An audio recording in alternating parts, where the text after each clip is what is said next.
Welcome to the Outer Realm with Michelle DeRoche and Amelia Pisano. Airing live on the United Public Radio Network, 105.3 FM in New Orleans.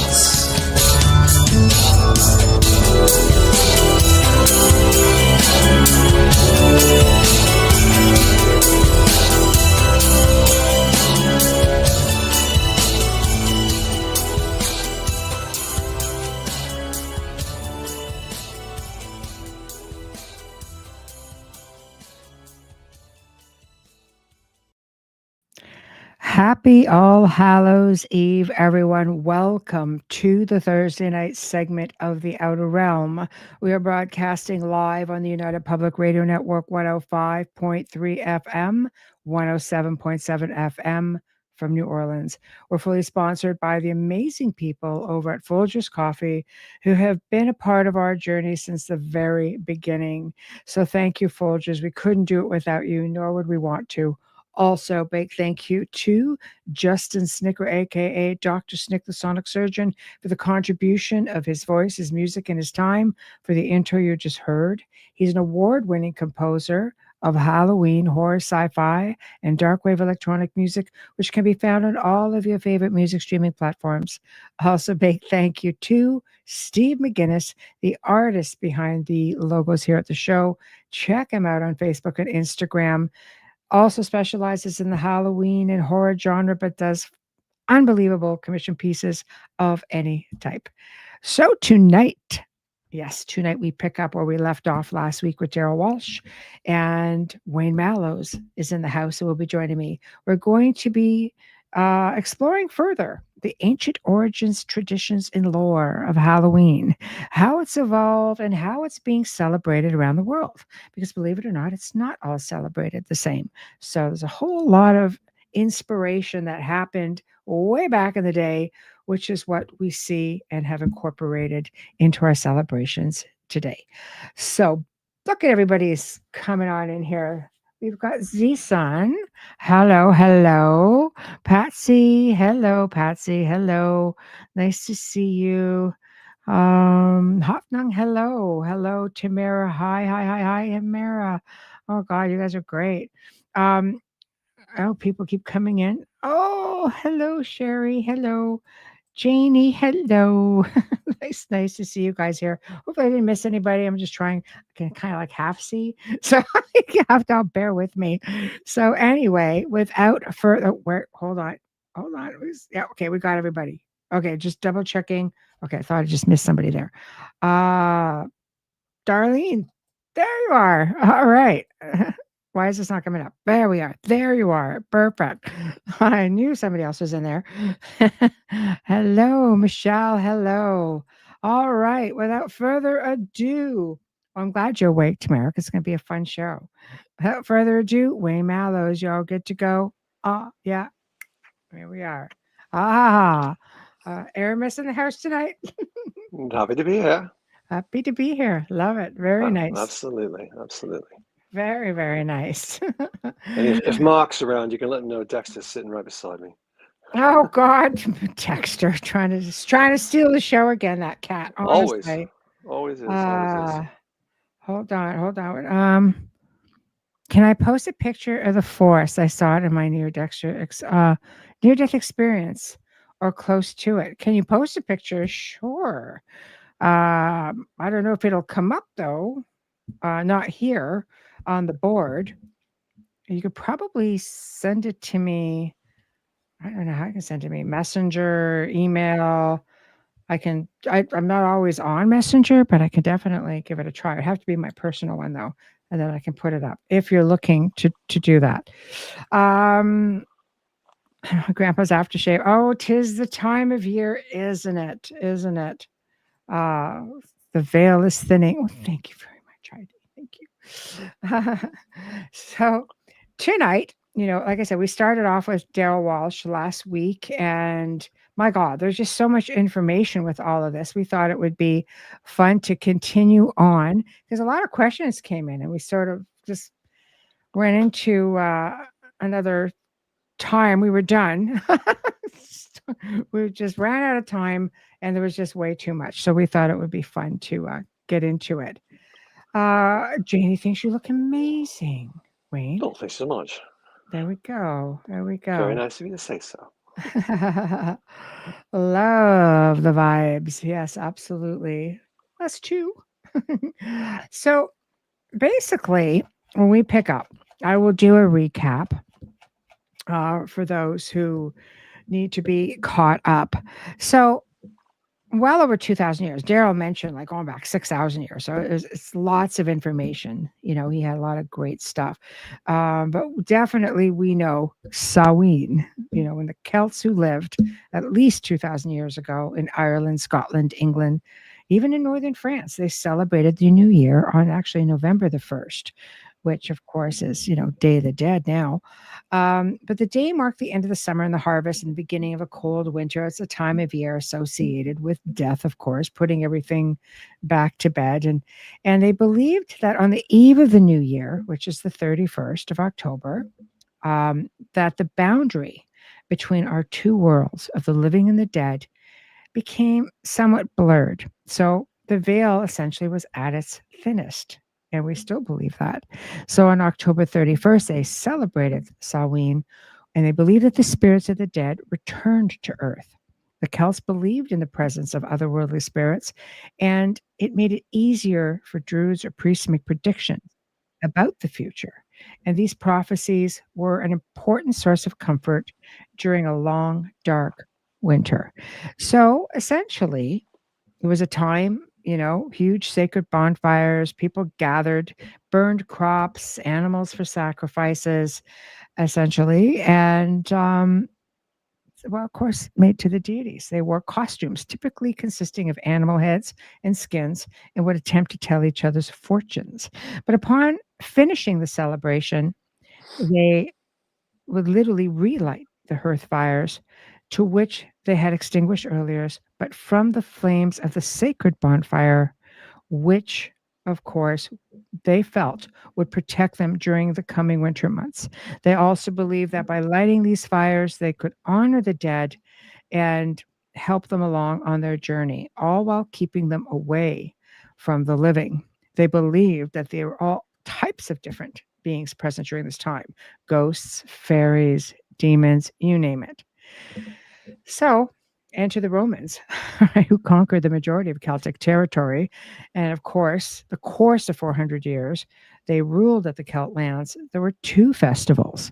And of course, you know, Daryl had also mentioned this.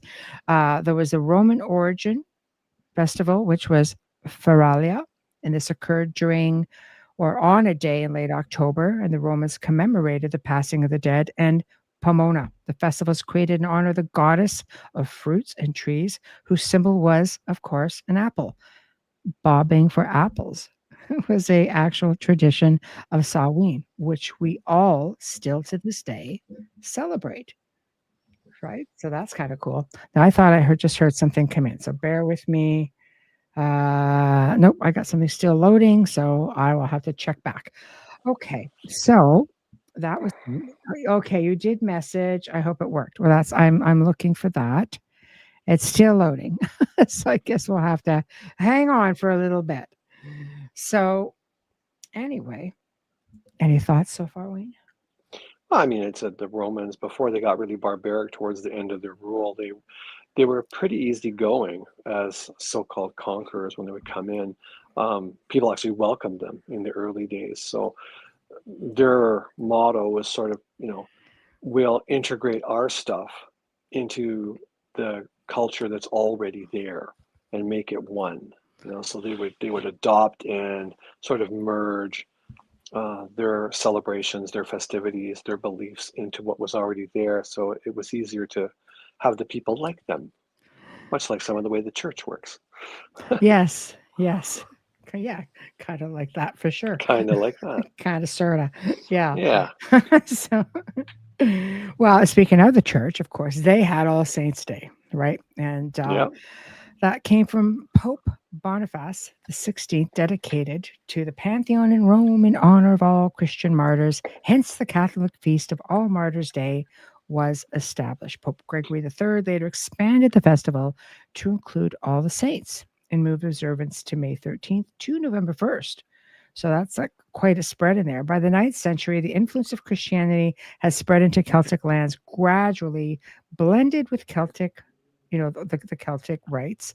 And so by the time 1000 AD hit, the church made November 2nd All Souls Day in honor of the dead. And they believe by doing this, the church was attempting to replace the Celtic Festival of the Dead with a related church sanctioned holiday.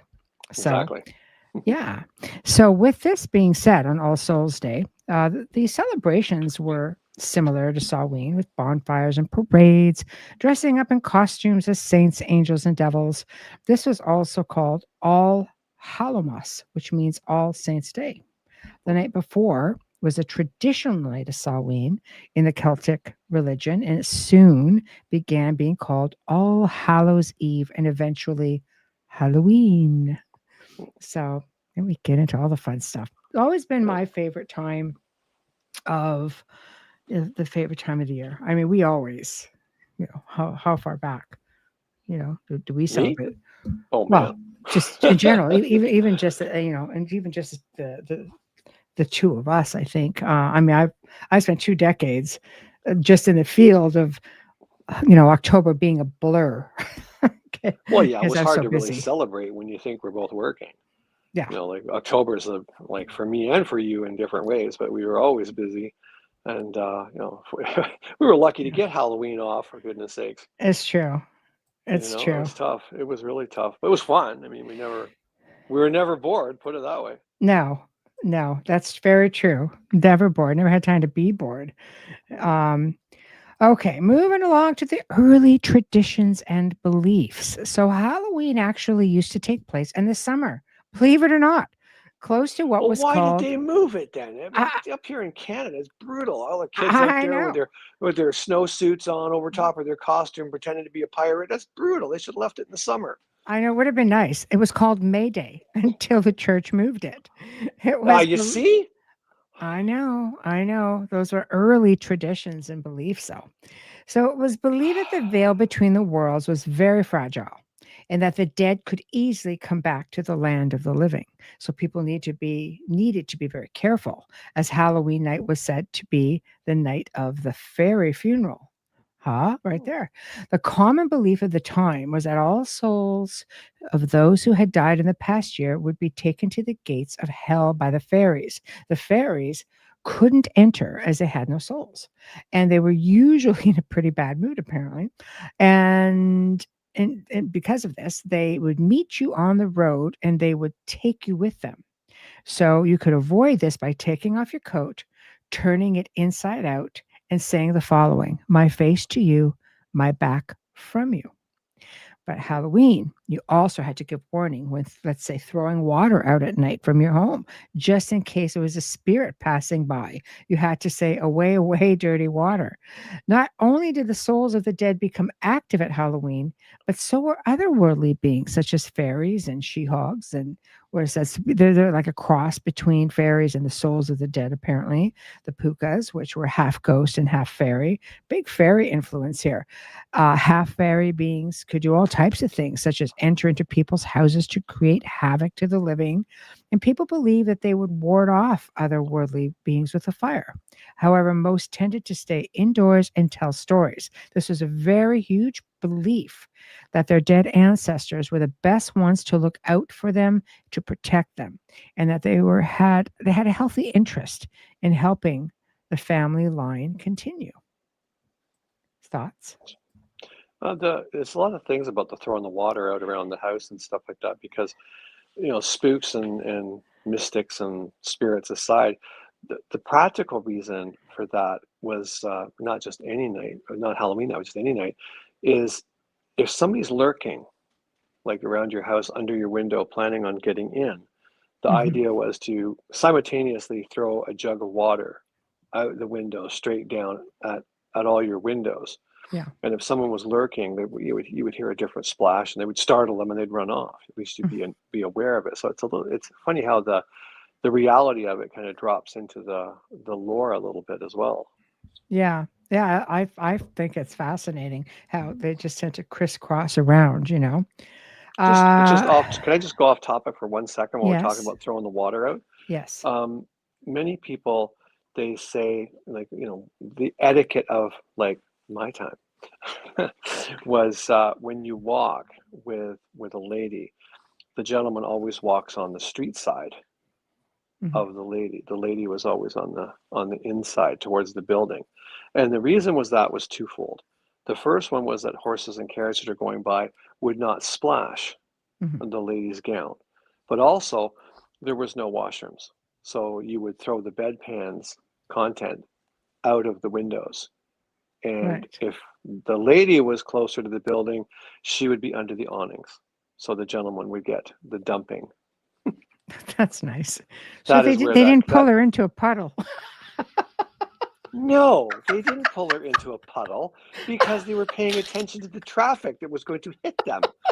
So they couldn't watch the puddle as well as the oncoming vehicles. Just saying. Just saying back. All right, moving along. Wow. Throw them under the Hoffman, bus. no, it's still Wow. loading from my end. Yeah, it's still loading from my end. I just checked. Okay, so the dead. It was understood that on Halloween, the dead would come back and administer warnings, conduct unfinished business, bestow gifts, and offer advice. Example, some of these gifts would be like cures, a second sight to assist in seeing the future, great riches by showing people where the money was hidden, a Where? mother who died in Where? Show childbirth me. for, pardon? I said, show me.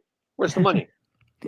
So, okay, where was I? A mother who died in childbirth, for example, would come back to suckle her child, and this would give the child great power. So, if you misbehaved, a ghost might warn you the consequences, and they could in turn punish you. So, many of the Halloween traditions that we practice today stem from ancient times. Maybe. So, so poo puddles. Yeah, Mm, just deep water and other. puddles. Oh, we're still on that, are we? I see. Okay. Tamara started it. I don't believe so. Okay. So somebody asked last week about where the pumpkin jack-o'-lantern came. And of course we get it. We know about them not using pumpkins back then. They would just carve turnips and things like that, right? Yep. But here is an 18th century Irish folklore called the Wandering Blacksmith. Legend says there was a blacksmith named Stingy Jack who was a drinker, player, and a very lazy man who spends his days laying under an oak tree. Satan came to visit on one occasion, wanting to take Jack to hell. Story says Jack challenged him to climb the oak tree, and when the devil was at the top, Jack staked across into the trunk to prevent him from coming back down. The devil was angry, so Jack struck a deal with him, saying that he would let him come down as long as he never invited him to hell again. The devil agreed. When Jack died, he couldn't enter heaven due to all of his shenanigans, shall we say, and couldn't enter hell for having to see the devil. To compensate for this, the devil gave Jack a charcoal piece of coal to light his way on the icy nights where he would have to roam until the day of judgment.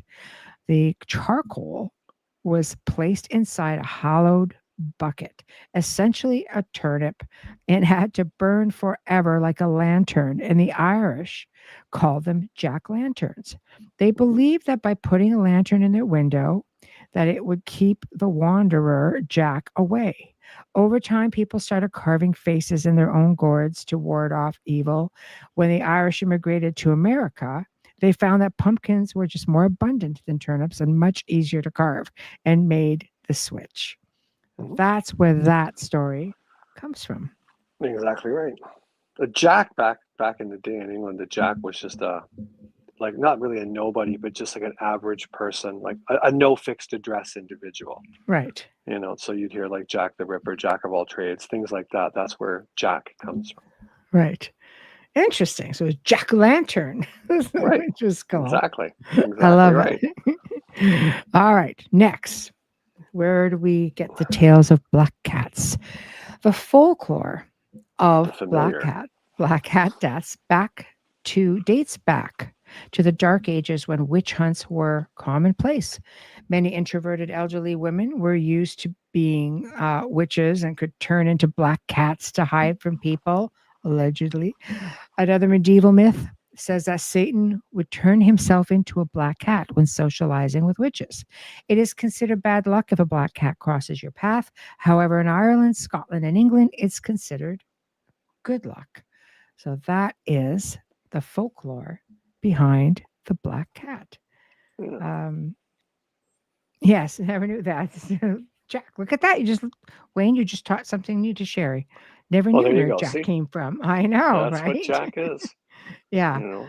Hoffnung, when I was little, I was stuck in a snowstorm, and me and my cousin saw a light moving around the edge of our view. Well, that's crazy. Snowstorms. Sometimes the winds bring in interesting things. Sometimes you just have ancestors who want to guide you to safety. Or off a cliff. Or off a cliff. Exactly. All right. Bats, one of my personally favorite things. So, Didn't know you was a baseball fan. all right. In medieval times, of course, bats were described as just being a witch's familiar. If you saw one on Halloween, it was considered an ominous sign. If a bat was seen flying around someone's house at least 3 times, it meant that someone within that house was going to die. If it flew into your house on Halloween, it was a sign that your house was haunted because ghosts had let the bat in. Great. Isn't it Yeah, I was gonna wild though, say where some of it's a these things little come out there. from? This is It's interesting.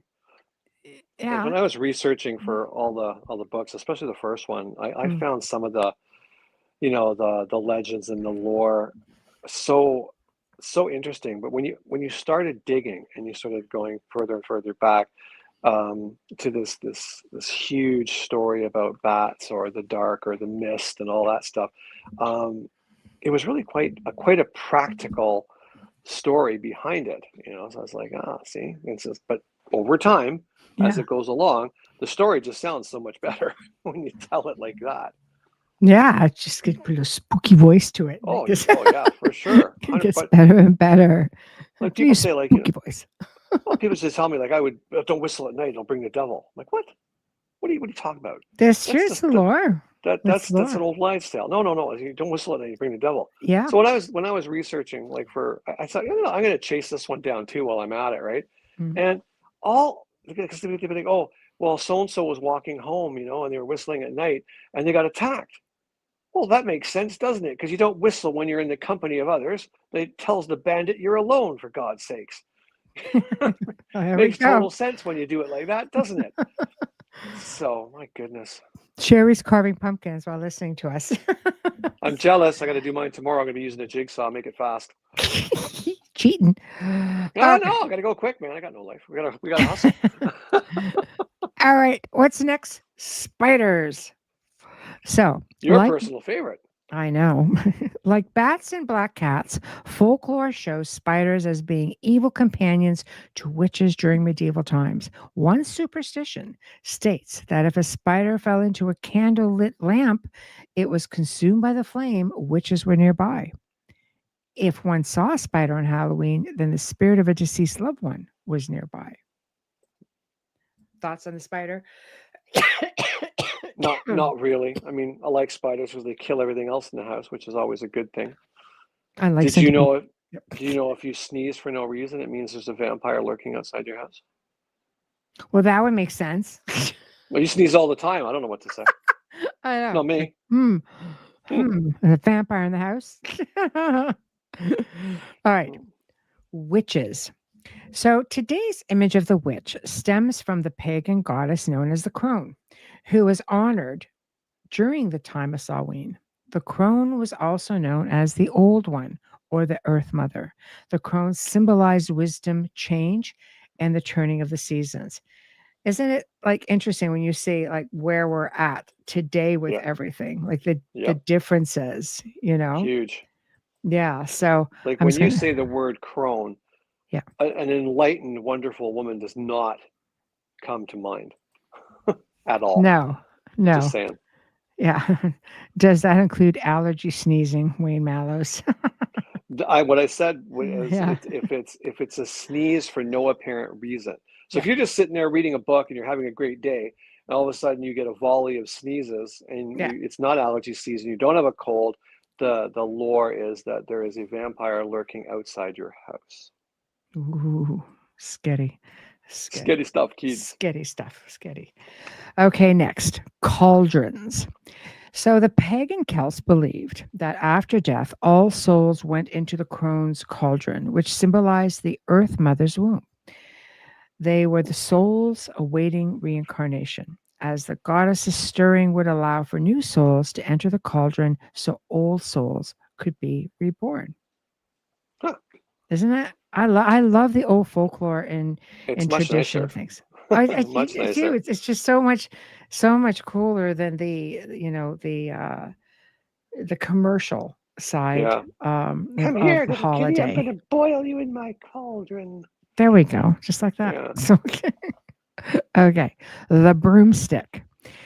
The broomstick is a superstition rooted in medieval myths. Folklore says that the elderly, introverted women who were accused of witchcraft were usually too poor to afford a horse. Therefore, they would navigate through the woods on foot with the help of a walking stick or a broom.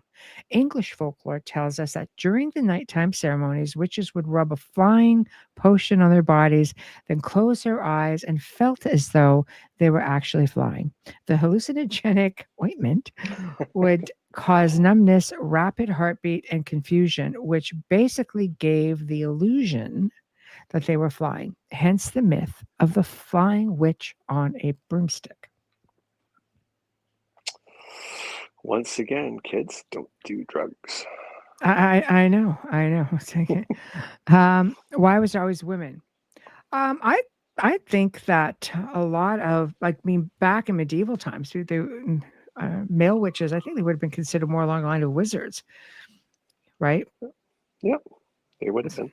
Yeah. But So, let's, if we can dare to take a step further back, in my onion, which is not overly layered, I oh, think that the original, what do you want? The deities of this planet were female. I think they were the goddesses. They were all goddesses. The females were more in tune with the earth. The females were more in tune with energies. Generally speaking, they were the psychics, the clerics. They were all of that. They had the power, you see. So when the other organizations came up that wanted to take that power, the males who are, more robust physically could physically take them, but they couldn't take the power at the same time. So as they write these fables and these tales and things like that, the female is always portrayed as the evil one, the evildoer, the one that's scheming and making potions and it's going to undermine the world. And that honestly, that's where you always see the woman as the evil one, the evil witch. The woman living in the forest, the spinster riding the broom. makes sense. Oh, it does. It does. It does. There's a lot of different things that allude to that in different folklore, like the ancient dragon queens of Lemuria. Look that up, kids. That one's fun. Okay. Don't read at night by yourself. Trick or treat and costumes. So the pagan Celts believed that during Samhain, the veil between the worlds was at its, I guess, smallest, thinnest, allowing for ghosts of deceased or of the deceased to come in and mingle with the living. They believed that these souls would disguise themselves in human form, such as figures would knock on your door asking for food or money.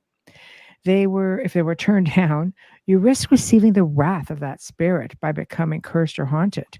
Another Celtic myth says that dressing up as a girl would fool evil spirits into thinking that you were one of them. so they would not try to take your soul. Good grief. That's crazy. See, the women were safe. Yeah. Bobbing for apples, of course, like we say, it's a tradition that was introduced by the Irish. Other traditions such as roasting, nuts, and fortune telling, and they were once a very big part of Halloween tradition. It seems to have largely disappeared from modern day Halloween celebrations. But we embrace a lot of that. In other words, women have the power to create life, so they are portrayed as a witch. Absolutely. 100%. That's not load. I'll try to figure another way later. Oh, it's no problem. Here, let me put this up for you. Here, there's an email. I'll tell you a story. Yeah, theouterrealmcontact at gmail.com. Here it is. I'll leave it up for a moment. Go ahead, Winnie. When my dad was what did you say? Vampire Winnie. No. When my dad was a teenager, there was a farmer, like he was in England, and there was a farmer that lived up the road from them. And apparently he was a pretty cantankerous old bugger. And when they were children, they would go out and trick or treat. It wasn't a big thing in England, but they'd go out and try to get apples and things like that. It wasn't like it is here where you get buckets of candy. It's like you go to a house, they'll give you an apple and you thought you were a winner for the day, Mm-hmm. And this guy was just rotten, just didn't like kids, didn't chase them off, yelling at them and things like that. So when they became teenagers, when they were like 14, 15, he said, we decided to go out there on Halloween. We went around the back of his farm and we took his hay wagon apart, took it all apart, bolt by bolt, piece by piece, and we hoisted it up to the barn roof. Then we put it all back together again. So when the guy woke up in the morning, his wagon he hauled all his stuff to market with was up on the barn roof, all put together. Trick or treat. Trick or treat. Yeah. We'll do our best, Sherry. We'll see how we're doing for time. I didn't know what she said. What'd she say? Oh, she said, you guys have to tell a spooky story each before the end. Please, please. Sure. Mm-hmm. There we go. Okay. There was this thing called souling. It's souling. Souling. In medieval Britain and Ireland, souling, I guess it would resemble what we know as modern day trick or treating. Souling was when the poor would knock on doors on Hallowmas, as we talked about earlier, asking for food in exchange for prayers for the dead. In the northern part of Ireland, or not Ireland, sorry, England, special cakes were very big and left in churches. The churches charged as offerings for the dead. It was common tradition in many parts of northern England where adults and later children would dress up, sing, and collect money for food. Mm-hmm. That's sort of cool. That's interesting. It was always barter, always trade. Yeah. Tamara, in the early 1900s, down the East Coast, people would dress up Christmas Eve and go door to door to get a drink. It was called mumblers. That's true. That's mumblers. True. I imagine you'd be mumbling for sure. That also could be my dad. Your dad mumbled without the drink. Oh, man, brutal. Oh, my God. Okay. Prayers and not pumpkins. This is one of the last pieces of lore before we get into the celebrations. So, a Catholic tradition offering prayers for the dead. This was done by ringing church bells, lighting candles and torches on November the 1st. In medieval times, prayers were said for the souls trapped in purgatory. This assisted, and I believe the source could return, or the soul, my God, must have been talking to my phone, could return to Earth and ask relatives for assistance in their journey. Halloween was not celebrated in America until the Irish immigrants arrived in the 1840s during Ireland's Great Potato Famine. The current and customary trick-or-treating tradition began around the late 1950s, even though some believe it was, around the World War II era. So we can thank the Irish for bringing Halloween to America. And I thank you every year, my Irish fellow humans. More than just Lucky Charms. That was absolutely. So, I love the old lore. And I know, when Daryl last week was on. He had mentioned stuff that was even later than that. You guys can catch that archive, of course, anywhere, but YouTube and Rumble if you want to watch the immediate videos. They're on both platforms. So there was a lot, a lot there. But now we get into the fun stuff. Modern days, how Halloween has evolved and how the world celebrates, again, Halloween, the Day of the Dead, right? So I guess if we get into, before we get into all of this, why don't you talk about how you used to like celebrating Halloween? Now we essentially did a whole segment again with Wayne last Halloween on probably a couple of Halloweens. Like we really picked your brain to bits.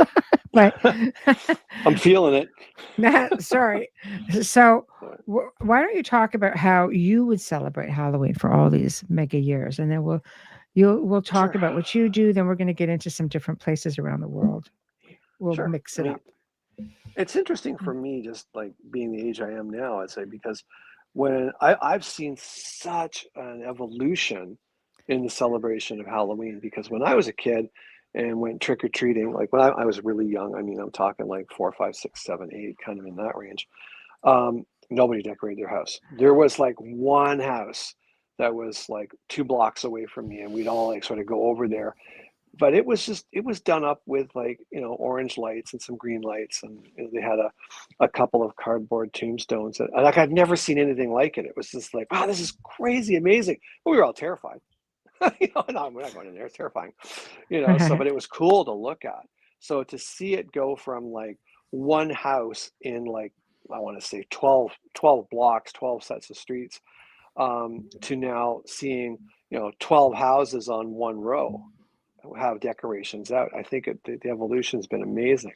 Mm-hmm. But anyway, to like with my own personal growth story here, it was around the time I was 8 or 9, maybe 10 years old, and I was really into the Addams Family and Hilarious House of Frightenstein and the Munsters and things like that. And like honestly, I wanted these people to be my family. They were so cool. They were so different, but everyone loved them. And I was so different, but everyone hated me. So that was just the way it goes. So at that age, around 9 or 10, I decided that I am going to do what the guy did 2 blocks over. But I'm going to do it better. Mind you, I was only 10, right? So I too made cardboard tombstones and wrote names on them and things like that. Put it on my dad's front lawn, and got people come around to get candy and stuff like that. And I had such a good time, like the entire month of October, putting this together, that I no longer wanted to go get candy. That was no fun at all. This was way better, so much better. So I started doing that. And I think on the 3rd year, my dad said, like, "What's the matter with you? Like, why can't you just go out and get candy like every other kid?" And it's like, no, yeah, exactly, right. I just didn't understand it. My parents are from England. They don't even celebrate Halloween. Mm-hmm. Now their kids like doing macabre things in the front yard. You know what? I would sit there and I would play with stuff like, making gates move by themselves. I'd put wire and string and things like that and hide it all in the bushes. And kids would come to the gate to open the gate and it would creak open by itself. It was magical. It was so amazing to see it happen. Mm-hmm. And it just inspired me like, wow, all the bullies in my school are afraid to come to my house. Mm-hmm. That's a weapon. Okay. That's a real weapon. Right. So I always used to say for like 11 months of the year, I'm a freak. But for 1 month of the year, I'm a king. And I just evolved from that. So there was no internet. Like I just had to learn paper mache and like chicken wire and, old clothes, whatever I could find. I would build stuff out of, and I still do. I still build everything out of next to nothing. Yeah. Yeah. Well, why don't we just show one of your latest creations before we move along? You For ready? sure. Now this ready? creation, Yeah. okay, you gotta remember, like I have not built a Halloween prop, and I did the math the other day, in 21 years. That's how long I've Wow. really been out of doing the performing and the Halloween haunts and things like that.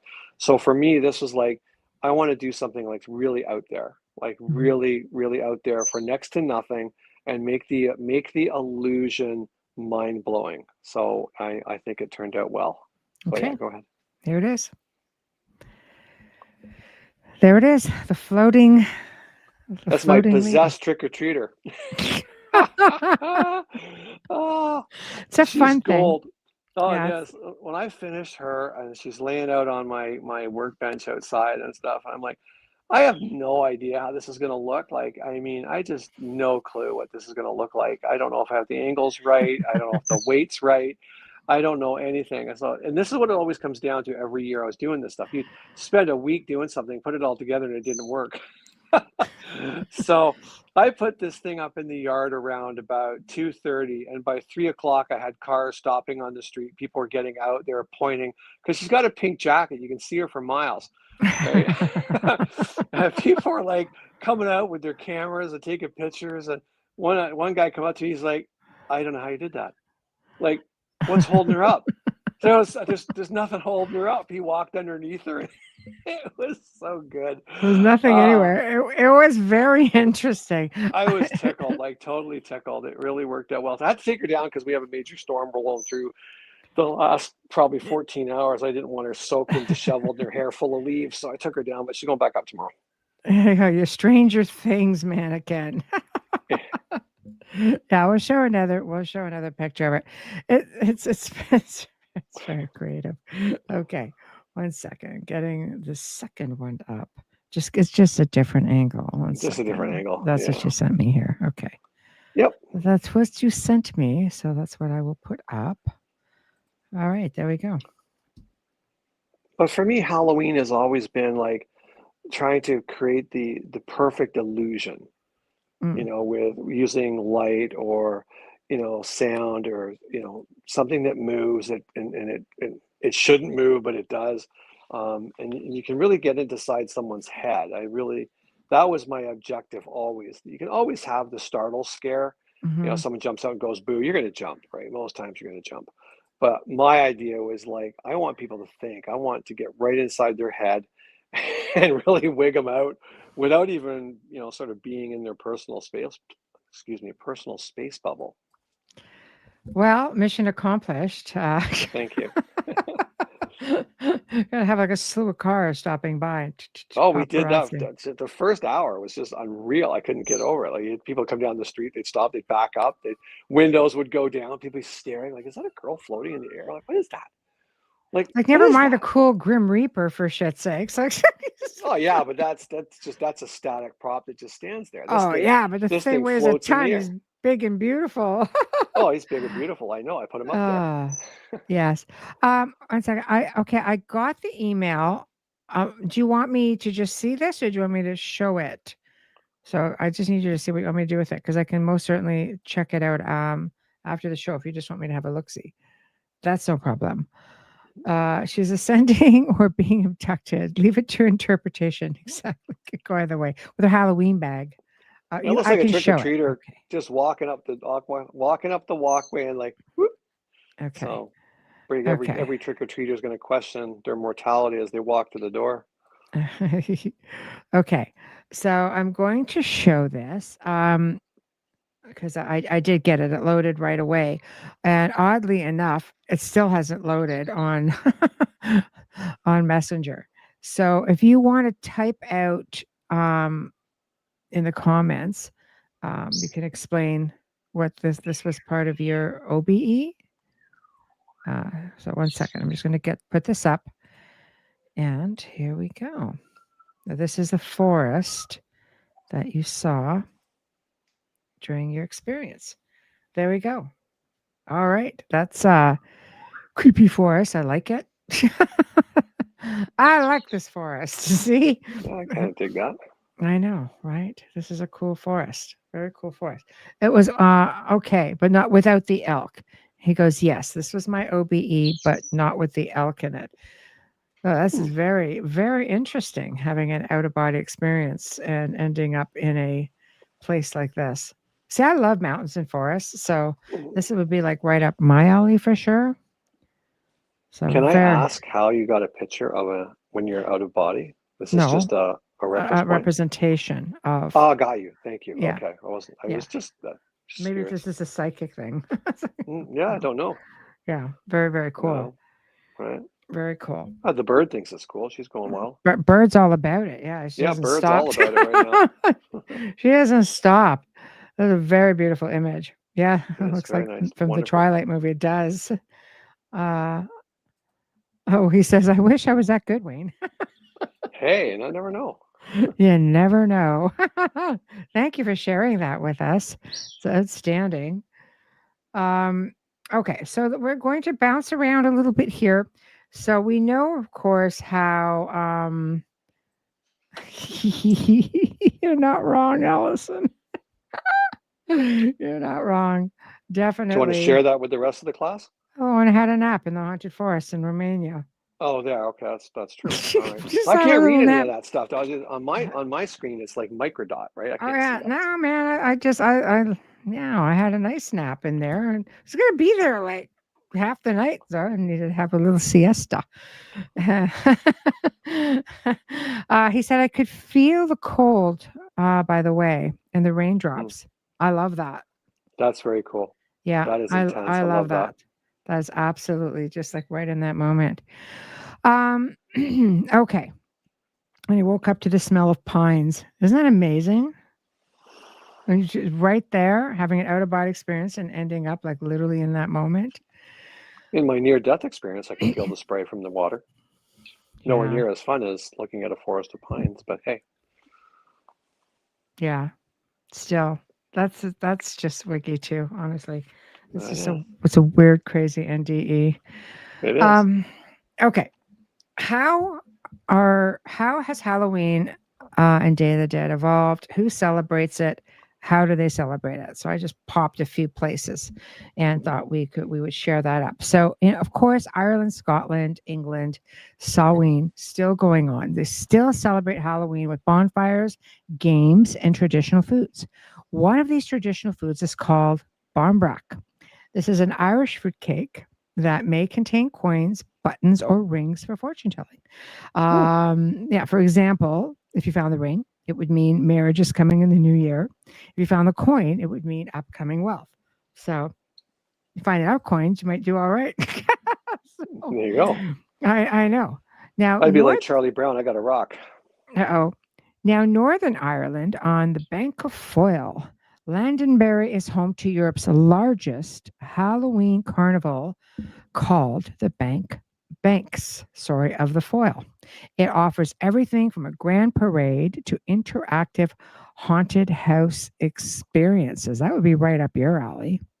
I could dig that. House experiences. Yes, you did. Yes, you I did. had 13 years of that. I know. I'm Irish. Maybe something drew me to the vote. You never know. You don't know. You don't might be right on with that. Exactly. Exactly. You never know. You should try it again and see where you end up. Okay. Mexico, Dia de los Muertos, Day of the Dead. The Day of the Dead runs November 1st to November 2nd. In Mexico, the belief is that the gates of heaven open up at midnight on October 31st, and the souls of children return to earth to be reunited with their families for 24 hours. On November 2nd, the souls of adults come down to join the festivities. So this is how they celebrate it. So, Romania, one of my favorite places, of course.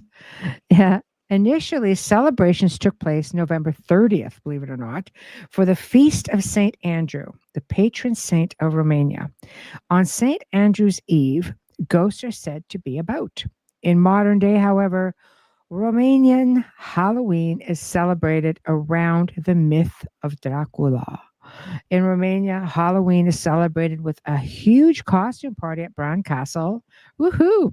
Yes, I've been invited to that. I swear, I would love to do it. I was there in the summer, wasn't helping me. Anyway, people come from all over the world to celebrate Halloween festivities here. Shwigishora, the birthplace of Vlad the Impaler, is the site of the country's most popular Halloween festivities, which includes historical reenactments of the Transylvanian witch trials, magic shows, ballet shows, and the ritual killing of a living dead. The Catholic and Orthodox churches discourage Halloween celebrations, and they try to focus the people on the Day of the Dead, being November 1st, as they can follow more ritualistic religious celebrations. Something for everyone, you see? Something for Of course. everyone. I know. A lot of countries have picnics in graveyards on that Day of the Dead. 100%. 100%. Duking for apples. I love that. Scottish. It's like bobbing for apples. Many cultures around the world, they actually have the remains of their loved ones Yeah. removed from where they're stored, shall we say. And they dress them up, they change their clothes, they bring them out, and they celebrate with them for the Yes. day or several days before they're Mhm. replaced to their resting place. Yes. Isn't that crazy? I love it. It's great. You just dig them up, put them back. Yep. Dig them up, put them back. Yep. Yeah. It's wild. It is wild. Okay. In Japan, Kawasaki, Halloween Nice has bike. been Halloween has been celebrated here for the past 21 years. Nearly 4,000 costumed Halloween enthusiasts from around the world gather in Kawasaki, just outside Tokyo, for the Halloween parade. 4,000. It is the largest of its kind in Japan, but not everyone can attend. One must apply and pay a fee before the parade begins. Watching, however, is free. But if you want to be a part of the festivities, that will cost you. Thanks, Bubbly. Nice to see you again. That's twice today. Thank you. There's a bonus round of bubbles. Um, the Philippines. I'm going to see if I don't try not to butcher this. Pangangalulua. The tradition here in the Philippines is having children go door to door in costumes where they sing and ask for prayers for souls stuck in purgatory. So that's really fascinating because they are essentially following old traditions out in the Philippines. It's nice. Yeah. No candy for you, little one. No, no, no, no. Mort loves your top hat. Oh, thank you, Mort. Okay, Hong Kong. Ooh, we've all seen movies on this. I'm just saying, the Hungry Ghost Festival. Right, we've seen horror movies on the Hungry Ghost. The festival takes place on the 15th day of the 7th lunar month of the Chinese calendar, which is mid-August to mid-September. So not Halloween per se. People come to celebrate with the belief that spirits around this particular time of year begin to roam the world. They will feed these spirits both with food and money that they will need for the afterlife. They also burn paper, so a little paper house, paper cars, to please the ghosts, as paper items are said to have value in the afterlife. Crazy? Not really when you think about it. In the early days, paper was valued. Not everybody had paper. You shouldn't just go down to the dollar store and pick up a pad of paper. Yeah, no, true. Only the Yeah. wealthy had paper. So if you burn a paper, what's that called? Origami. Hmm. So they would take origami things and they Yeah. would burn it. That's significant. That's showing you really do care. Yes. No, this is very true. Hmm. It's very true. Oh, you missed her. She was on last night. Yeah. You have to just, pop in every now and then. So you're stuck with me tonight. Yeah. um, Austria. So some people will leave bread, water, and leave a lighted lamp on the table before going to bed on Halloween. This tradition was believed to welcome the dead souls back to earth. Austrians believe this night is very, very magical. Nice. I too think this night is very, very magical, ironically enough. So Interesting enough, I have a friend in Germany, and he says we they we don't. don't celebrate it. Like it's fairly new to them. But this is I never grew up with it. Like he's my age. He's like, it's just fascinating to me to listen to you talk about it because here it's only been around the last 15 years. Before that, there was nothing. Yeah, see, that's crazy. in Germany. It's true. I mean, there were some places, we could probably talk about this even as we get into closer to Christmas, but they don't even celebrate Christmas the same way. No. It's crazy, the traditions. We'll have to definitely, gravitate to some of that. So Germany per se, right here on Halloween night, people will take out their knives or put their knives away because they don't want to risk harm to and from returning spirits. Mm, God, that could be that's interesting. right. Sweden, they have a Requiem Mass, which is widely attended every year as part of the Lutheran Church of Sweden throughout the period of All Hallow type. Okay, that's different. Hmm. Which it basically starts on All Hallows Eve. Swedish families visit the church and enjoy the graves of their family members with lit candles and, of course, wearing fashion from the pine tree branches, which is kind of cool. A little bit of Samhain in there, which is very cool. I guess when the kids go trick or treating, they get like Allen keys, right? And little pine boards. Dolly says Sweden only started trick or treating roughly 1980. Yeah, a lot of people were. There's a big delay. I mean, I think we'll go through a few more of these places, but it's amazing to me when I did the research for this a few years ago, how many countries were just starting to come on board. Even they really wasn't any big deal, which I can't understand, but that's just me anyway. I'm a Halloween nut. So Spain, Castañada. So folklore states that this holiday originates around the end of the 18th century and comes from the old funeral meals, as foods such as vegetables and dried fruit were not served. The meal had symbolic significance of a communion with the souls of the departed, while chestnuts roasting and prayers would be said to that person, the person who just passed. The meals consist of roasted chestnuts, almond balls covered in pine nuts, roasted or boiled sweet potatoes, and glazed or candied fruits. Sounds like scrumptious. That sounds These, great. right? These would be eaten on All Saints' Night, on the eve of the All Saints' Day, and this food was needed for sustenance. That's pretty much as this food was needed for sustenance. Don't put an uncut chestnut in a fire. Just saying.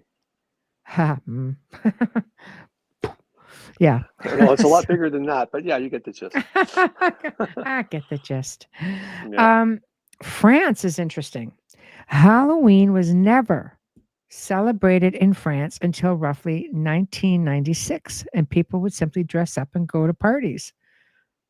So that's really interesting, 1996, because they were very much into the whole Samhain traditions way back, thousands of years ago. No, but the French, like, in the up and coming, like, they were really into the costume balls. Like, But, they yeah, had the very extravagant. masquerade ball. Oh yeah, Yeah. all times of the year, not just in the Yeah. fall. They Yeah. really went extravagant on the masquerade balls. Yeah, it's true. It's true. They were huge into that. A lot of communities and countries did not celebrate Halloween or Christmas. 100%. You're right. Mm-hmm. Very, very right. And yes, for some of us, it is a state of mind. Some of us get really offended if Christmas stuff comes out before Halloween is even over. Oh man, I can't tell you the number of times younger years, I'd walk around like this all the time. And people are like, "Hey, dude, nice costume." I'd be like, "What? This is my everyday attire, man. This is how I dress. It's just how I am." Is that weirdo? Yeah. Yeah. Hey, yeah, it's not Halloween for another month. Yeah, I know. Thank you. Appreciate that. Yeah, thanks. Yeah, it get to be a little much. All right. Italy. Ognissanti. Bubbles probably knows this. All Saints Day, November 1st. Festivities usually begin a couple of days before by leaving fresh flowers on the graves of the dead. People would also pay tribute by placing a red candle in the window at sunset. They would also set a place at the table for the spirits that they hoped would stop by for a visit. See how it's just like a time of like renewal. Yeah, it's renewal, and almost it's I get the sense of reconnection reconnection to loved ones, reconnections to people that have moved on without you, and I find it really nice. Yeah. Oh, I'm big on anything that is, me. I love the ancient lore. I would have the bonfire out in the back, doing the whole Samhain thing. I can do it for you if I you love want. it. I know a guy. Okay, okay, let's do that. Done. Woo-hoo. All right, we're having a bonfire. Wait till you see the special effect I've got cooked up for next year. You want a Here we bonfire? go. I'll give you a bonfire. Yeah, we'll have to do. Because the show will probably be on Halloween. No, it won't be on Halloween. Yeah, it will be on Halloween night. I would think it would be. Ooh. Well, It's maybe actually not. Maybe we it missed would be it. on a Saturday. Be on a Saturday, Halloween. Ooh, so not have a show. So that would be fun times. Fun Yeah, times. you can film it as the house burns. Great. That's Not great. for real. It's an illusion. It's an illusion. It's an illusion. It's what I do. All right. Cambodia, believe it or not, Cambodia does celebrate. Celebration goes from the end of September to the middle of October. Buddhist families gather together to celebrate for the dead. People give food, visit temples to offer baskets of flowers to show respect for their deceased ancestors. Czechoslovakia. Chairs are placed by the fireside on Halloween night. There is one chair for each living person and one for each family member who is there in spirit. See, it's just a common theme. Like here in the West, it's just trick or treat, let's go out, and I love it. But do you get the sense it's just very commercial in comparison? It's very superficial, yeah. Comparison to some of the stuff that I'm reading. Not that they don't, we'll get to some. Not like it doesn't happen like everywhere, but it is really fascinating to see like the differences. India celebration lasts for about 16 days. Oh, gosh, see, that would be cool. During the second Hindu lunar month. Hindu religion believes that when a person dies, the Hindu god of death, Yama, takes the soul to purgatory to find the last 3 generations of family. The souls are briefly allowed to return to Earth to be with their families. To ensure that their family's place in the afterlife, one must perform the, I don't want to butcher this, the Shravha ritual. If they don't, their loved one will wander the earth for eternity. They offer the dead assorted food, which is cooked in silver or copper pots and served on banana leaves. That's crazy. I love it. Yep. Poland. The celebration begins in early November. People across Poland travel to cemeteries to visit the graves of their family members. This holiday is equivalent to the Catholic holiday of All Souls Day. It is celebrated with candles, flowers, and offerings to prayer. The people come, they pray, they offer prayers for the departed. On the second day, people attend a requiem mass for the souls of the dead. So much like All Souls Day in general. Nigeria, all the way to Nigeria. It marks the return of the dearly departed friends and family back to the living. It can last up to 6 months. This holiday is celebrated. It's called the Awuru Odo Festival, by the way.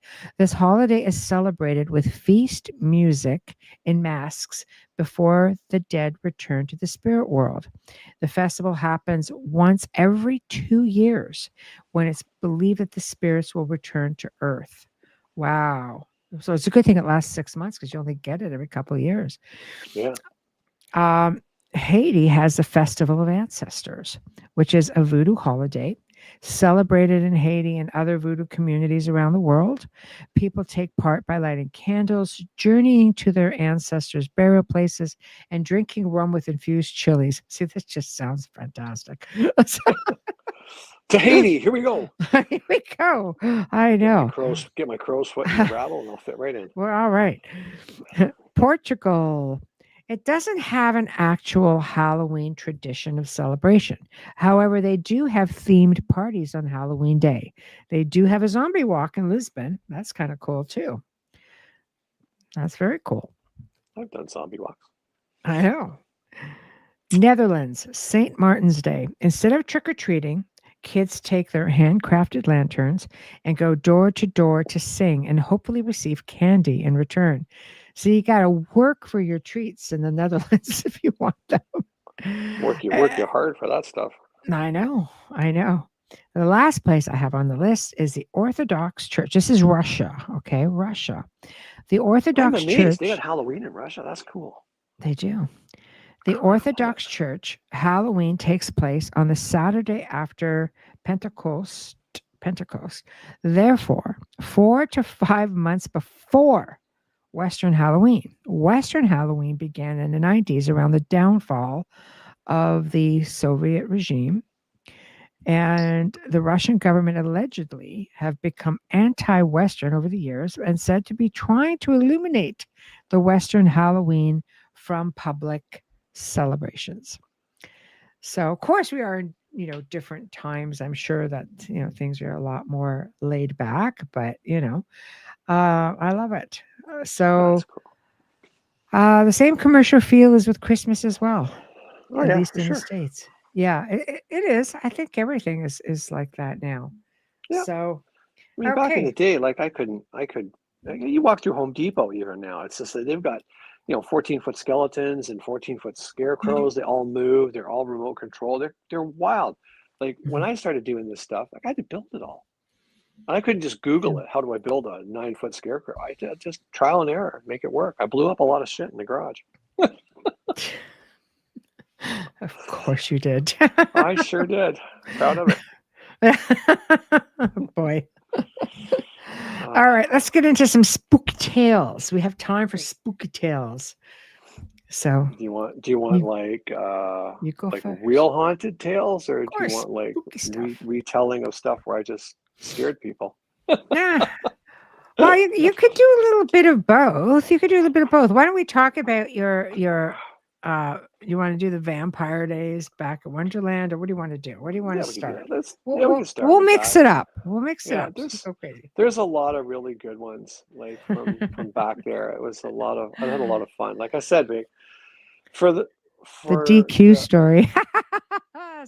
Allison the says the DQ story. what is the DQ story? There's a lot of DQ ones. Like there was, driving in with the hearse and having a skeleton in the passenger seat and having its head move and ask it what it wants. There was that one. And people are screaming at the window. So there was Zombie those walk. ones, She says right? zombie walk. The Zombie walk. zombie walk with the DQ. Yeah, I don't remember it. Memory's I'm not the getting old. same, Allison. It's Memory's not not the the same. same. I can't remember that at all. Going. Yep, gone. Gotta It's bring it really back. gone. Bring it One back of my in. favorite stories, like I said, it was always about, for me, it's the psychological scare, right? So when I Yeah. was the front man for Canada's Wonderland, I created this character that I ended up writing about, Aramis, right? So I made this character so realistic that I had the birthdays, I had mother's names, maiden names, I knew everything. I rehearsed this thing for probably 2 months beforehand, so it was just like my other family, and I would use that to my advantage, and it was very very very effective. So two of my favorite stories that come out of Wonderland was, because I was the front person, you got to see me the first, and I also got to interact with dignitaries that came to the park. Like the mayor and the chief of police and things like that. So you couldn't be a goofball all the time. You had to be pretty serious with these people, even though they were looking for a fun time. And I was asked to come in and just basically do a meet and greet for about 15 minutes. So I did that, and all in character. I never broke character unless one of the park managers asked me to physically break character. I need to talk to you about something. Okay, fine. But I got in there, and I guess the head of entertainment, she came to talk to me, and she said, "I really appreciate you coming in." And she's like, "Are you cold tonight?" And I'm like, "I'm cold every night," but I do it in character, right? So I'm cold every night. Don't worry about it. I'm fine. And so she said, I didn't even think, she goes, "If you have a few minutes," she goes, "I can have the chef put together a sandwich for you if you'd like that." And without even thinking about it, I just sort of went, "Oh my goodness, thank you." But I had a little someone on the way to the park tonight. And that woman just went like, you could see the shudder go through her. And it was like 3 hours later, she comes to talk to me. She goes, I know you're fooling. I know you are. But she goes, with the way you said it and your body language, she said, I almost felt sick to my stomach for a minute. She goes, I didn't know where I was for a split second. Like it was just too real for me at that moment. Perfect. Nice. That's perfect. And the Allison. other story that, Go ahead. Go ahead. No, go ahead. No, She says girl over the counter. Girl over the counter.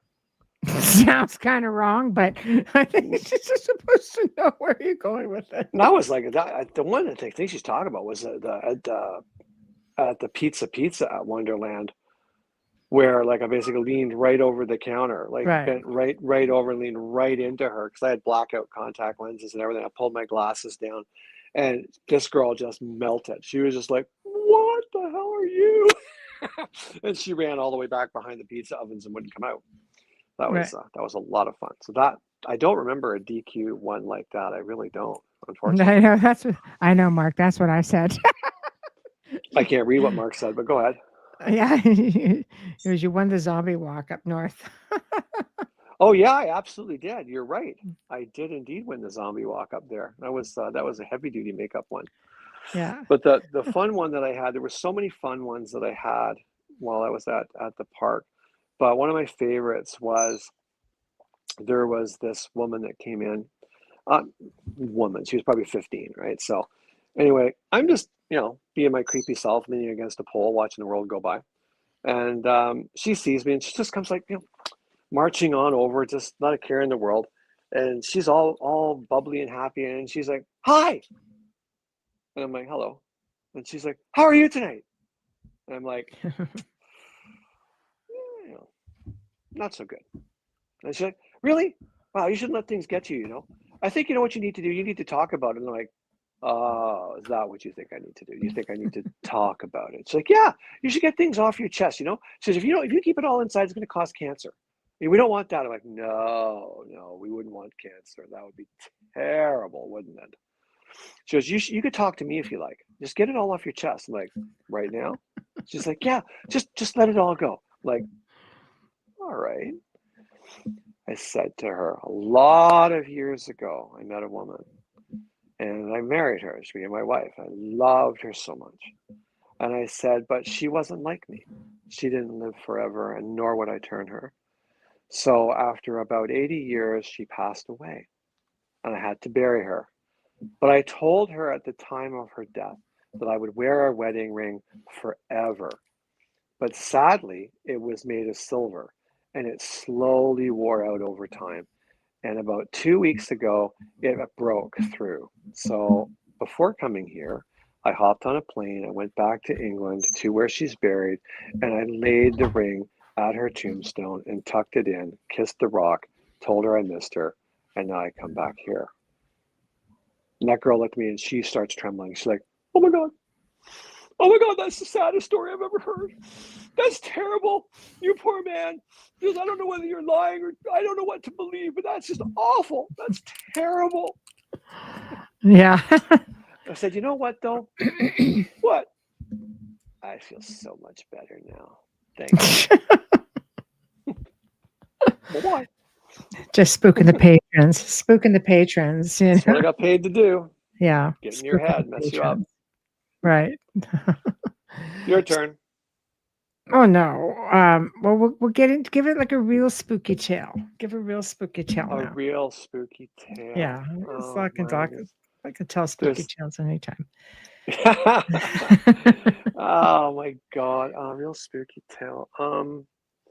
There was, I guess, the one I always go back to is the dark entity that was in the house. Yeah. Right. That was probably, and I've told it before, so I'm sorry if it's boring, but that was unequivocally the scariest thing I had ever experienced in my life, nor do I wish to ever relive that. But It was November in the old house, and I was living alone. and it was me and my cat, and my cat had no voice. Like, he was a stray and he didn't have a voice anymore. Like, he just ate dirt and rocks until his vocal cords were wrecked and he couldn't speak anymore. So anyhow, I went to bed that night. The house was cool and it was very quiet. The house was extremely quiet, which I didn't really put much to. It's November. The tourists are gone. Nobody's around. Neighbors aren't around. The house is by itself. So here we are. And so, I went to bed and I woke up hearing this weird noise, which turned out to be my cat at the end of the bed, just freaking out, like just screaming, like he found a voice somehow. And he was just yodeling. And I went to reach down to touch him to just like calm him down and realized I couldn't move.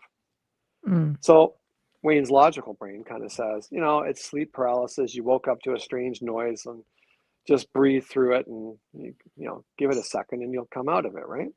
Anyway, seconds mount, cat's freaking. I'm not coming out of it. So, all right, this is a problem. So I can't move, but I can rotate my head. I can do this, right? So I look down at him and he's looking across my chest over to the corner. So I kind of look over there. And that's when I realized that there is such a thing as a darker than dark, because I slept in a room with no light at all. I didn't like it. Didn't like light. So I look over and there's this thing in the corner. It's blacker than black, and it took up the entire corner of the room, and those ceilings were 10 feet tall. So I'm like, oh, shit. Oh my goodness. Okay, so there's some real crap going on here. So anyway, I kind of look back at the cat. Cat's losing his mind. And then I realized, wait a minute, I can't breathe. Like, my heart rate's going faster and faster and faster. I can't breathe. It's like my chest is locked up tight. And I'm like, this is not good. Okay, this is seriously not good. I've got to do something fast. And I'm trying to will myself to move, and I can't do anything. And finally, I forced my voice into being and screamed out a whole pile of expletives, which we won't go into, but it was very loud. And I sat up straight in bed, like it's this as if someone took a strap off this chest. Like I sat up, and I got out of bed. The cat flew out of bed. I walked out of the bedroom. Cat flew down the hallway, spun around on the floor, and looked back at me, and then crouched down and looked through where my legs were, back into the room, and just was like hissing and growling and carrying on. I'm like, wow, this is intense. The room is freezing. I'm freezing. And I'm thinking, like, okay, well, Michelle's always said, never challenge these things, but don't let them push you around either, right? So I walked back in the room, and to reclaim my space, right? So I walked back in there, Mr. Brave, not. And I'm walking around the canopy bed, and I'm saying all the time, it's like, you're not welcome. You weren't invited. This is my space. Get out of here. You can't be here. This is my sanctuary. It belongs to me. And as I come around the canopy bed, I look up, and we have crown moldings that went around the room. And up on the crown moldings was what I thought was one of these big fall moths that we get sometimes in Ontario. And they're pretty good size. They're pretty nice, but they're beautiful. They're not dangerous. They're just huge. So I looked up at that and I went, oh wow, look at that. And it's dimly lit, mind you. It's not bright. And then I looked at it again, and they were actually orange, yellowy orange, but they were the size of a couple of grapefruits. And I'm like, wow, well, that's not a moth. What is that? And then like little black slits appeared in the grapefruits, and then they blinked. Just really slow like that. And I was like, I was so flipped, because I realized not only can I see whatever it is up on those crown moldings, is it was looking at me. I was, oh man, that was just like someone punched me in the chest. And I just screamed at the top of my lungs, like, get the bleep, bleep, bleep out of this house. And it disappeared. But man, I was rattled. I had never experienced anything like that in my life. So fortunately, my bestie at the time, she does this sort of thing. So I'm feeling fairly confident that I could get help. So grab the cat, go to the parlor, sit in the room, sit in the chair, grab my cell phone, and I am shaking so much. That was before talk to text. So I'm texting. I can hardly type. And I'm just like, hey, sorry to bother you so late, but I got a thing going on here. Like, there's something in the house. I'm flipping out. The cat's flipping out. I need help. Nothing. So a minute later, I text again. I probably sent about 6 texts. Finally, I'm like, I know it's 3 o'clock in the morning, but she did say, You know, my phone is on 24/7. If you have a problem, call me. So I called her and I got, hi there. You've reached Michelle DeRoche. I can't come to the phone right now, but please leave a message after the tone. I'll get back to you as soon as December. possible. Oh, yeah. I'm just like, hi, it's me. There's some nasty shit going on in the house. You got to come over, man. I'm like freaking out. The cat's losing his mind. Anyway, around 7:30 in the morning, the sun was coming up, and I got a phone call. I know. All my text messages and everything came all in at once. So something was Yeah, it was weird. Nothing came in because I'm a bit of a night owl, so I'm up quite late. Nothing came in at all. And in the morning, it was just like a barrage, like bing, bing, bing, bing, bing, bing, bing. And I'm yeah. Oh, what yeah. the hell? You know, and I'm not an Oh, early man. riser. So needless to say, it's 7 Yeah. a.m. Bing, bing, bing, bing, bing. Queen of the Dark Oh, Realm is not happy with me. But like yes, I what have the hell? never experienced Yeah. something that right through your soul horrifying. It was just a nightmare. That was just something out of a movie. I would never wish that on anybody. It was horrible. Yeah, you know, there's been so many experiences. I mean, some were great experiences. Like I won't say for me specifically terrifying. Oh, well, okay. Hold on. Before we get That's to because it's you. okay. Hoffman wants to say, what was it that Wayne saw then? I'll leave that up to you. I don't know what it was. Well, I wasn't there. Horrible dark thing. Well, what did you think it was? You came in and you went, "Yep, there was definitely something here, but it's gone now." I refer to it as a it was drive-through. definitely a dark entity. I mean, you don't have something with slit eyes and freaking out your cat unless, you know, that house was notorious for having what I call like drive-throughs. It was craziness. It really was. I mean, any given time it could be very pleasant, and other times not so much. It was enough to No. definitely freak the cat out. Well, Yeah, she's so explaining to me like, "Oh, came in and it's a cleared drive, it. it's a drive-by." I'm like, "What you mean drive-by? Explain this to me. I do not understand drive-by." Oh man, you Tamara mean this wants, could happen any night? Oh, yeah. Tamara no. says, "Did you sleep with the nightlight after that?" No, actually, I didn't because after Michelle left, the house felt completely different. Like the energy was better, it was warmer, it was brighter. The cat was back to his normal self. Like everything was as it was before. Like there Mhm. was nothing different. People say, "How did you ever sleep there again?" I said, "It's kind of like when your house gets burgled. You come home after a movie and someone's been through your house, you know, and you've lost some things. The door lock's busted, your underwear is on the floor, and you feel that personal, like, wow, I feel like my whole personal life has been violated." But you know, you fix the lock, you put your underwear away, you know, you call your insurance company, and you don't sell your house. Maybe you get an alarm system put in, but you don't like Mhm. completely alter your life for the rest of your days. You just go on. That's the Mhm. way I looked at it. Yeah, that's true. That's true for sure. Yeah. Um, like I said, there have been some stories, honestly.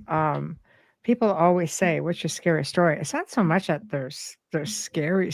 Well, I mean, it would be scary, I guess, you know, for folks. But when you have enough things happen to you, after a while, you sort of become desensitized on an average. Yeah. I've had some very interesting experiences. I mean, you know, I've been to places where, you know, we had someone on staff who was doing, uh, you know, exorcisms. And we were at this one location and he was reciting, you know, the prayer of the Virgin Mary. And all of a sudden, I have my earbuds on it and I'm recording. And as soon as he said that, something comes out and blurts out growling, you know, unholy WHORE, right? I can't just plop that out. And No. I yell out at him and I said, "Hey." And you know, I think it said, "You unholy," you You are know. a. Yeah, and I basically said, "Hey, this was what the message for you." And he just turned around and said, "Thank you." I just kept going because you can't let them rattle you. No. You just keep going. You don't pay it any mind. You don't give them the power. You just keep going. And this is essentially what he was doing, you know. But I mean, we've had so many experiences. I can't tell you the amount of experiences that I've had with things in my space and walking into, many, many different homes, just being, things just coming right to your face and rushing you or rushing at you. And you're sitting there having to figure out, okay, what am I up against here? Yeah, better you than me. My son's, he's an adult when he was living with me at the time. He was probably 21, and he called me like freaking out one night that he was in his room and he was doing a beautiful mural, because he's an artist, and someone started rattling the doorknob and nobody was home to his room. Like it was shaking and shaking, and the door started shaking violently, and he was just beside himself. He goes, finally, he was like, I got up, I ripped the door open, and there was nothing there. So he goes, I ran down the stairs, and I could hear someone running down the stairs behind me. I got to the kitchen, I called you. He goes, there's something in the house. And I'm just like, well, what are the cats doing? He goes, well, they're sleeping. Yeah. Okay, good. So there's like, It's a good sign. It's residual, man. Believe me, if there's something in that house, the cats would be losing their mind. Just take a breath, relax. It's just something. There's probably the lady of the house is like, because that used to be what his room was the old man's house, or old man's room. So they were probably having a violent discussion about it, and she's like, you better open that door or else, kind of thing, right? Yeah, that's true. Mhm. There's all kinds of different, different experiences. Like I wish I could. People say you should just write a book and put them all in the book, but it's really hard to pinpoint one over the other. I could write a book for you. You just have to tell me what to put in, and I'll write it for you. You know that. I don't have time. Just I make don't it have point time to form. do I'll figure things. it out. Yeah, I know. I just get a voice recorder and just start going. You know what I mean? Oh yeah. But there's I don't know. I think if you're just meant to do things, you're meant to you better have the fortitude for it. I remember being called by a woman whose sister was again in trouble. And remember, after a while you sort of desensitize yourself. Again, you just sort of tell yourself it's not that you don't feel fear, it's not that you're not unnerved. You just have to control your reactions to it, right? So I go into this place. I brought a medium with me because I need to. It's hard. I mean, I've been given the information, so for me, it's sort of tainted information. I want to bring somebody else along to validate, what see what the findings are. And this woman had said to me that her sister was pretty much in trouble. Their mom had died, and she decided that she would use a pendulum to try to communicate with her mother. So I said, okay, no problem. I went in and I said, she's not going to let me in. So, anybody who's not considered the weakest link should be the one to invite me in. I feel like a vampire now.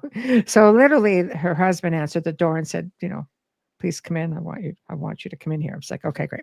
So I came in and she had her back to me. I walked in very quietly, just in my socks, very, very quietly. And she was eating cereal like this, milk and cereals flying all over the place. And I'm like, okay, that's a little bit unusual. So I stopped behind her. She never looked back. And I don't think she could have heard me because she was making so much noise, just with the slurping and the bowl and the spoons. And she stopped with her head down in the bowl and her spoon out, drops the spoon, drops the bowl, spins around, looks at me, and goes, "Why are you here?" I was about to have a stroke.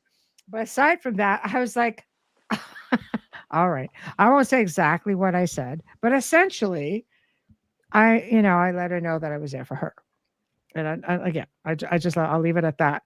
And she just looked at me, and I don't think she quite knew what to do.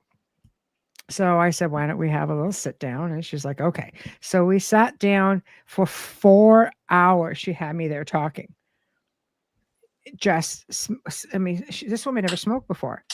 and she would just drop them, smoke, light up, drop, drop, drop. I mean, I don't know how many packs she went through.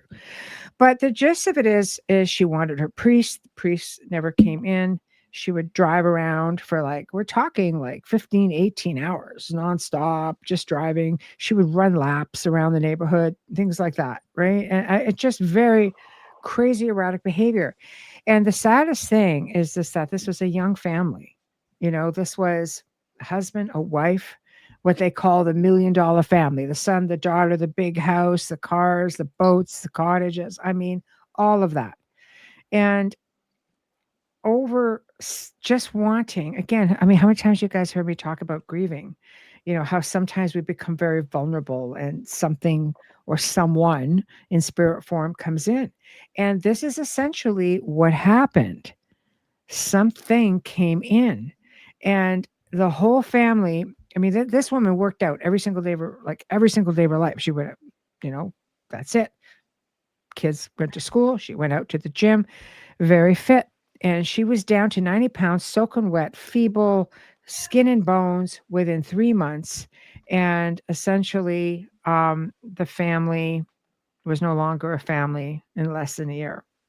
So it's a prime example of an infiltration that takes place.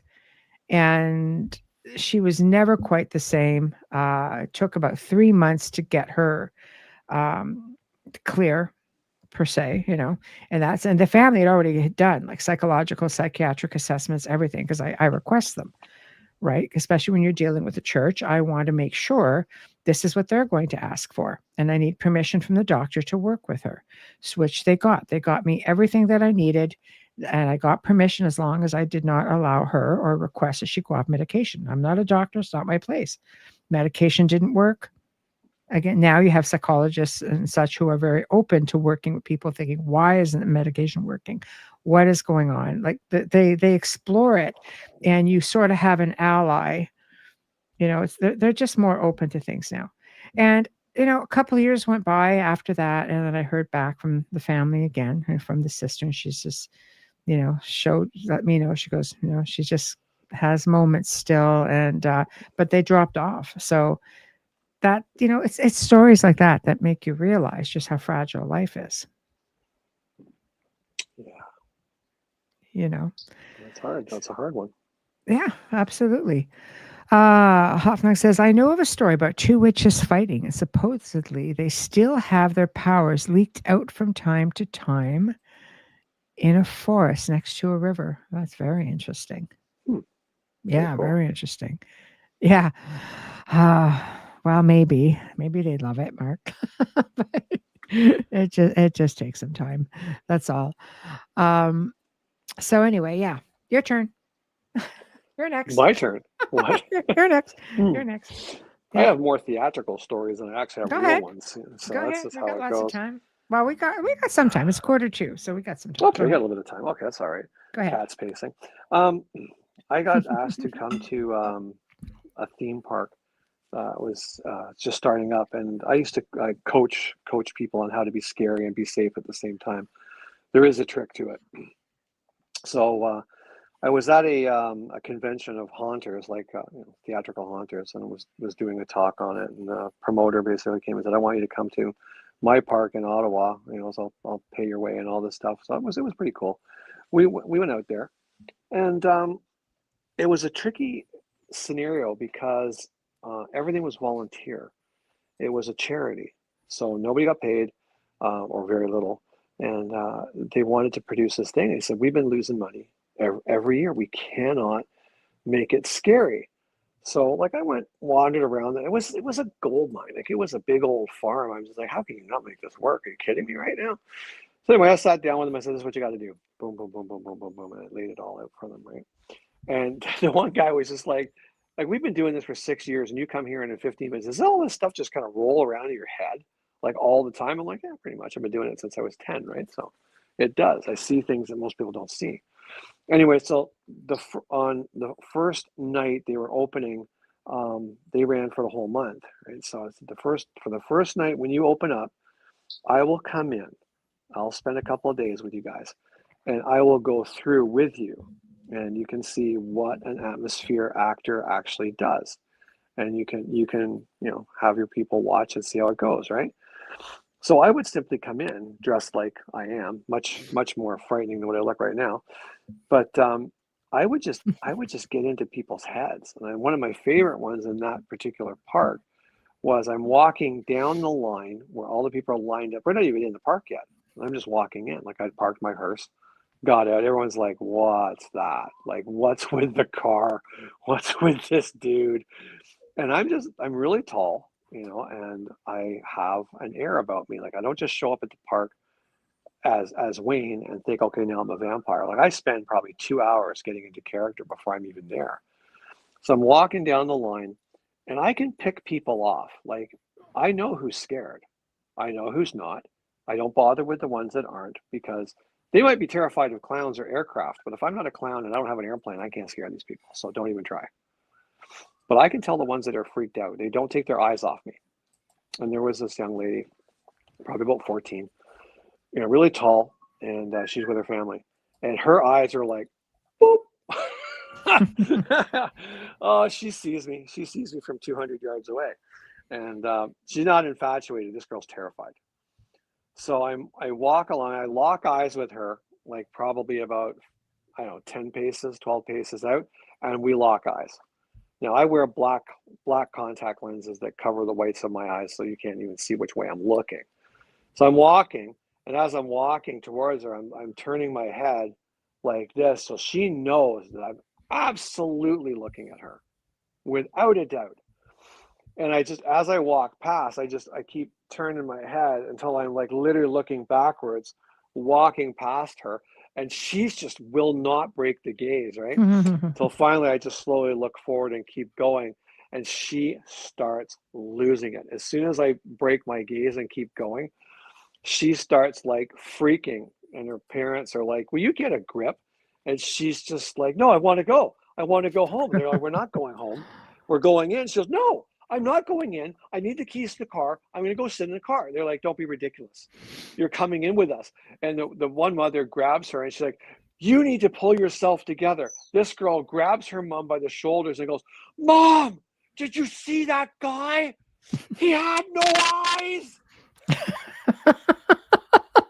Like, this girl was having an absolute meltdown. And the organizers were just like, "How is this? How does he do this?" Right? Yeah. It's magic. So yeah, That's that's a funny. lot. That's sort of a lot of fun with me. So I get into that sort of character, and then we don't go away. No. I'm No. here to stay. Sorry to say.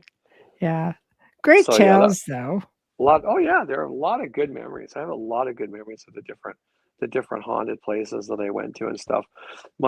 One of the ones I went to, I got lost. It wasn't even it was just a get together in a small town, and I'm rolling up in my hearse. No GPS back then, just a map, right? And I got this big old gothic coach, and it's a funeral coach. So, and I'm dressed like this, only worse. And so I'm like, I got to stop, figure out where I am. I don't know where I am. So I see the cross streets. I'm like, okay, I'm gonna just pull over here. And as I'm ready to pull over, I see like a little gas station, and there's like a sip and bite donut shops in there. I'm like, oh, perfect. Okay, I'll just pull in there. I'm off the road, so that's ideal.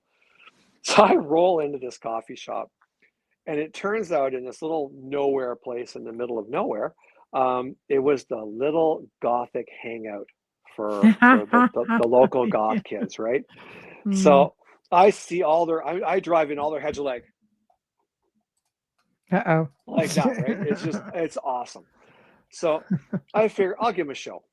All right, we'll give them a show. So I get out of the car, I take my map out, and I lay it on the hood of the car, right? So that's what I'm going to do.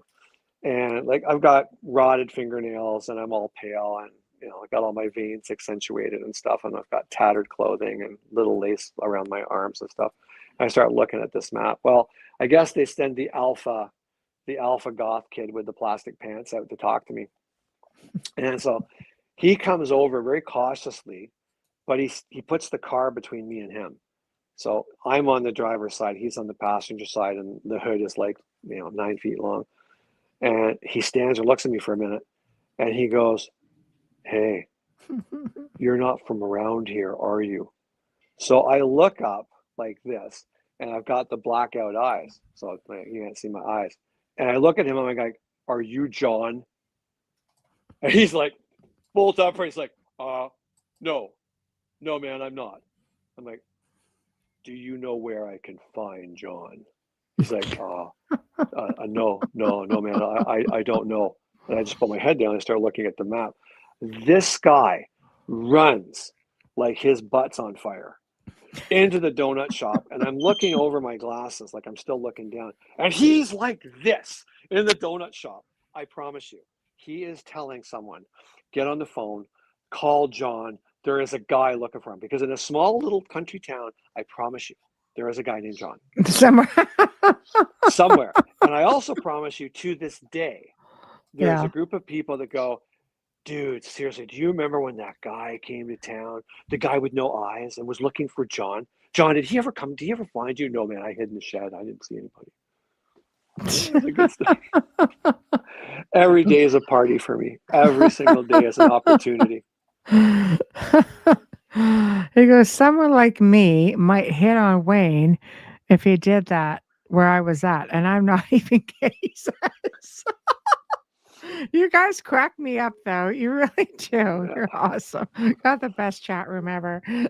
we do. Well, that is Or a you good do. way. What? Go ahead. What? No, I said we have the best chat room ever, and I went, "That's actually you. I'm usually in the chat room." I just wanted to clarify.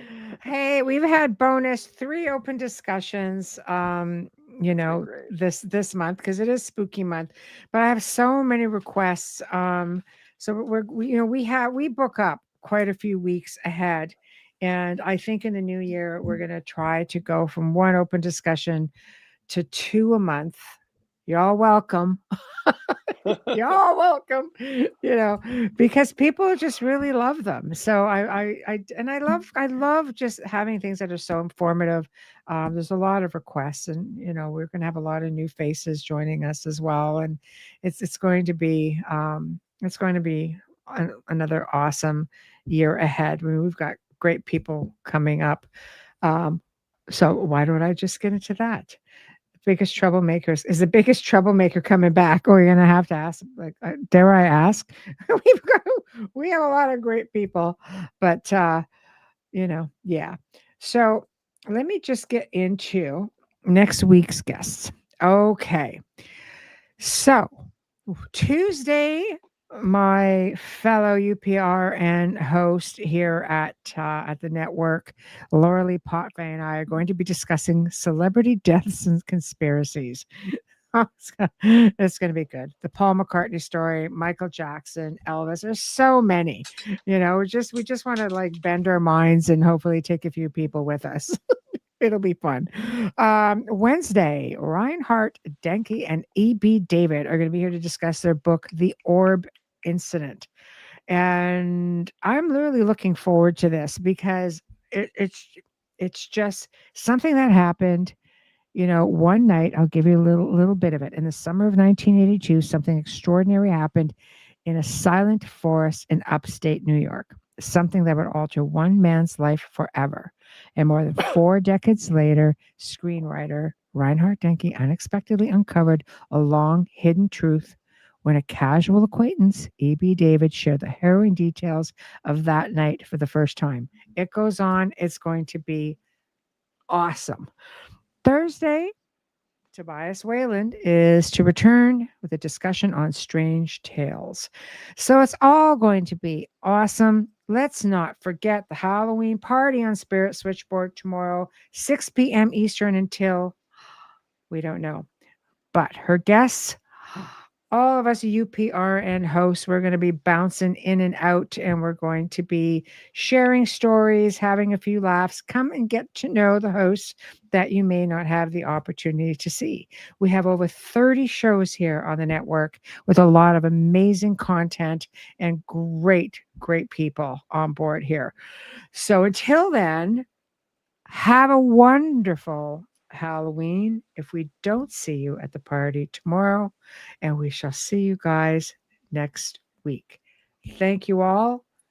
Good night. Have a good weekend as well. Happy Halloween. Good night, everyone. Good night.